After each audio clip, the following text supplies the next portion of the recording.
Right, welcome to episode 9. Been a bit longer than I hoped it would be, but we got there. Finally recording it. Few things I want to say. Firstly, I'm running 1.3 now on the pre-release. And I've hidden my menu, there you go. But I'm on the pre-release, and yeah, I'm just trying a few things out. And just playing with it around. Apparently it's quite stable, and it has been, to be fair. And it's really helped me out in a couple of ways, which I'll talk about in a sec. But yeah, unfortunately there's no texture pack available yet for 1.3, so I'm back to the standard Minecraft texture pack, so some things look a little bit weird, although on the whole everything looks pretty normal, so I'm quite happy with that. The main thing I'm happy about is all of these pickaxes. Very happy about this. Found me a little villager who was willing to trade me an old pickaxe and three of the new emeralds, which I got for Reed, which was always brilliant. Yeah, and he gave me brand new pickaxes with the exact enchant I wanted on them. So he's now my favourite person in the game, and yeah, I'll be going to see him soon. But yeah, so that's cool. Did a lot of exploring, found quite a few of the old pyramids, which is brilliant. It's quite fun. It's quite cool. The new features are good, but what I've spent most of this week doing is digging out that massive hole, which I told you guys about before. I'm trying to be careful not to show you it just yet because I'm not ready. But yeah, I've done half of it. I'll probably do the other half. Well, I know how I'm doing that. In fact, come on, let's have a look. Let's have a look. So yeah, dug all of this with pick, and it has been an absolute nightmare, to be honest. I'm so bored of digging. But what I'm going to do, because this looks good. I like it a lot. When it's finished with coal as well, it's going to look absolutely brilliant. But this side, I'm not going to dig out because it took too long. 20, 30 hours maybe? Too long. So I'm going to blow it up with dynamite. But to do that, I'm going to need to get me some gunpowder. So today's project, or today in the next episode maybe, is making a mob spawner. Now that little block there is the middle of the base.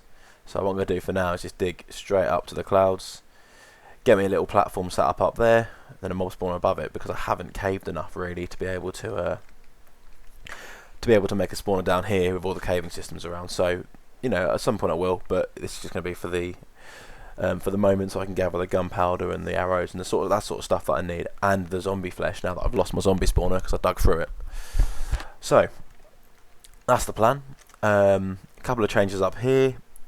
Had to do this, make this part of the curve, because I forgot that when I first built these rooms overhang. You can see where it's going to be. It's this line here. That's on this side, and this room overhangs it. So the same thing's going to happen in there. I'll have a little viewing bit or window there, make it look a bit intentional. And actually, I might make that iron bar so it matches this. Same with that. We'll see. Actually, we'll see how that looks. But the plan for this episode is to make the mob spawner. So what I'm going to do, I've got glass. I've got big plans for the glass. I'm going to get some more of the old smooth bricks out from down here. Not bricks yet, but the smooth stone. Make some more bricks, and I'm going to pop up there and start some work. So I'm going to tower up now. I'll see you guys in the gap there. If it doesn't, just over there, and I'll talk about the logic and that sort of stuff when we're up there and how it all works and what our plan of it is, and hopefully by the end of the episode we'll blow that up a little bit. Anyway, see you in a minute.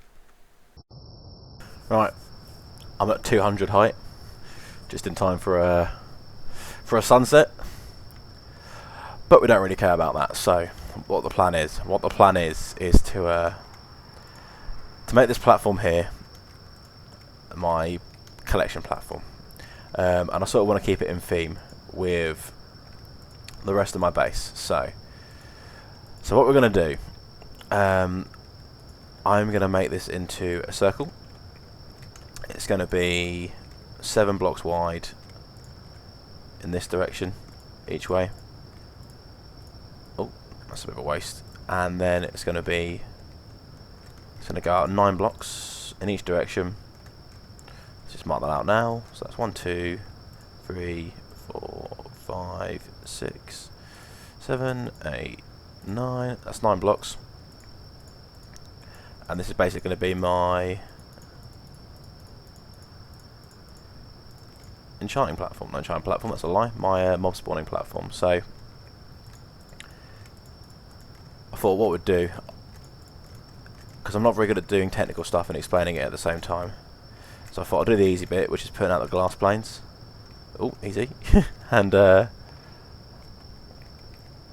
yeah, we can I can explain what we're going to do with the mob spawner at the top of the level. So let's do this here. So we've got 9 out from here again. So 1, 2, 3. So the plan is this mob spawner is going to be at 200. It's up here because there's no caves around. So when the mob spawner's there, which it will be, the spawn rate's going to be absolutely brilliant. 3, 4, 5, 6, 7, 8. One more. So by doing this, I have to do no caving, which I love. Don't like caving that much at the moment. But also it's easier because this is the first build I'm going to be doing where I haven't got to dig it out in the first place, which is, I don't, you know, it's just standard. But when you've been digging out things to make room for stuff the entire time, it's really nice just to have something, you know, in the air. So that's cool. But the way it's going to work, the mob spawner will have pads inside of it, which will be 3 by 3 squares, which will then have a half slab in the middle, which prevents spider spawning. The room is going to be 4 height, so 2 for the spawner, and then 2 for the height of the room as well. And like I said, the pad stops the spiders from spawning. I think that's 9. 1, 2, 3, 4, 5, 6, 7, 8. Oh, I can count and talk. But I can't talk or place blocks. So anyway, that's going to be 4 high. And the mobs will spawn, they'll walk off the pad, fall into a stream of water, which will push them to the middle. It's a really, really basic spawner design. It's one I've actually copied off of Doc M, who's unbelievably good at sort of mob logic. So if you've not checked him out, do. I'll put a link in the channel. But he's cool. He's yeah, I've got a lot of designs and a lot of stuff I've done is inspired by him. So have a look at his channel anyway. But yeah, so and there's a 5-part spawn room. There's one in the middle and then one on each side. So it sort of follows this pattern actually, pretty much. But obviously much higher up. So what I'll do, I'm going to finish off this platform. 3, 4, 5, 6, 7, 8, 9, and again, look at that. So I know what I'm doing. And yeah, well, I'll get you guys back in when I've actually started building the spawner, which will be up there a bit. And yeah, I'll just talk about it a bit more when we're up there. So see you guys in a bit. Right then, guys. I've finished the mob spawner, apart from the sort of mechanical side of it, which isn't that complicated. It's just the water putting in and sort of a few signs here and there to help the water flow. But I'll show you what I've done basically. So the basic idea, we've got 5 cells, we call them.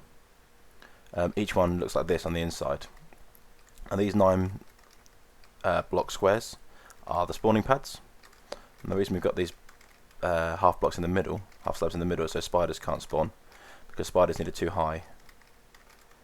wide block to spawn, and unfortunately this here is only going to give them, well sorry, pardon me, that's completely wrong. They need a 2 wide space to spawn, and obviously there's no 2 wide space here, so they won't spawn. Obviously every other mob will, it needs a 2 high by 1 wide, which is exactly the same height I am, and obviously I can spawn here, so that's what that's for. So when the roof's on, that's enclosed. They all spawn in here, they walk off, fall into the wet water, and the water's really, really simple. It's one in each corner. Because of the way the mechanics of water work, it's perfect. And we do that on each side. Now I've only brought 3 buckets to make this as difficult as possible for myself. As you can see, straightforward. And each time it does the same thing, so the water's always heading down to the middle. So basically you do that in each one of these cells. Oh, I just got me some more water. This was obviously this is a water spawning infinite water pool, just because just to make this a bit easier on me. But let's see one more in this corner here. So that's that cell done. And actually, because this one's in the middle as well, that is literally it. They all just drop down there and then drop down to the bottom of the level. So I'll close this one off. I haven't put the water in there before yet, but I don't need to show you guys that. That's easy. That's what I've just done. We don't see the same thing over and over again. What I will show you though is the way I'm going to do the water streams that lead the mobs from the outside cubicles, cells, what you want to call them, into the middle one. So they all fall down the same pole, basically. And that's dead simple as well. I'll just finish this bit here, and then we'll hop into this one here, which is one of the outside ones. That's where the water's going to go. And down here, what I want is for the water to end one block before this. So we're going to go 1, 2, 3, 4, 5, 6, 7, 8, which is here. Now what we've got to do is we need 2 signs for this. Was that 8? Oh. 1, 2, 3, 4, 5, 6, 7, 8. So this one here. I've got a sign there and a sign there. Reason being, the water source is going to go here. That should end spot on. Brilliant. And the other water source is going right at the back in the corner over here. If I can get back there. If I can get back there. And yeah, there. So no matter where the mobs drop here. But in case I want to expand it, I've got the option to expand it this way. So anyway, just push it down here. They'll drop here, push it in here, and then without any hands to the controls, I'm getting pushed forward this way. So perfect. So that's that. So I'll do that for all four these different traps. And then what we'll do, I'll get you guys to pop back into me. I'll join you guys back in the bottom of the monster spawner, and you will have a look at the whole trap in action, see the spawn rates and that sort of stuff. So I'll see you guys in a minute. Right then, guys. She is done. She is finished. She is now officially a mob spawner. Well, she will be when I turn her on. There we go. It takes a little while for the mobs to sort of gather a bit of pace in spawning, but you can see already one spawned, which is cool. It will speed up a lot after a minute or two, so that's cool. But yeah, I left it AFK for a while before the recording of this. I've emptied my bags now, but I've got like 4 or 5 stacks of gunpowder, which is awesome. It's quite good because I don't want this to be a mob spawner in the sense that I don't want it to be an experience grinder. Just want it to be able to try to come up here and kill mobs. Now what I'm thinking about doing, because it's an absolute, there you go, like that. What I'm thinking about doing is making this pylon pillar here have a circular cut going around it, which just comes up here and then just stops there on this block here. Then I push it again, it just takes me back down again. So I literally push the button, it takes me up here, I collect all the stuff I want, and then I just literally go back down again to the bottom. So all I'd ever do is go up here. I have the option of getting off, but in an ideal world I would just literally be straight up, items, push a button, throw it down again.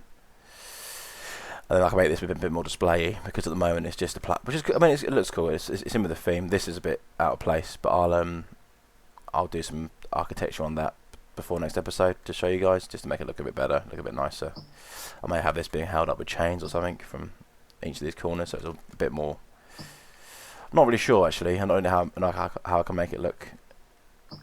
I can make it look normal. See, look, I've got loads of items already, so that's cool. So yeah, I thought I'd show you that in action. So that's the mob spawner. What I'm going to do now is go and rig that cliff with dynamite, and I'll bring you guys back. There you go. Look at that. That's what I wanted. To bring you back in, so we can blow it up. So I'll see you guys in a minute. Right then, guys. Yeah, back down on the bottom now. There's clouds in the way, so you can't see it. It looks a bit strange at the moment with the big cross, but I'll change that soon. But more pressing matters. I've rigged up this wall. You can see one of the dynamites, TNTs over there. So rigged that about halfway up. Didn't have enough TNT to do the whole thing, but just to give you a little show, I've rigged it. Shall we give it a go? Actually, let's tell you what, let's get some sound on as well, so it's a bit more dramatic. There we go. Right then, you ready? Let's have a look.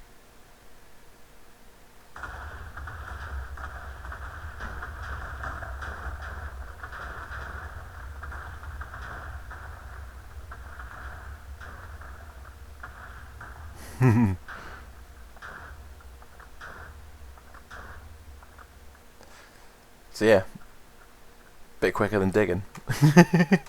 I need to fine tune a little bit how I dynamite stuff, but that's certainly much quicker than digging.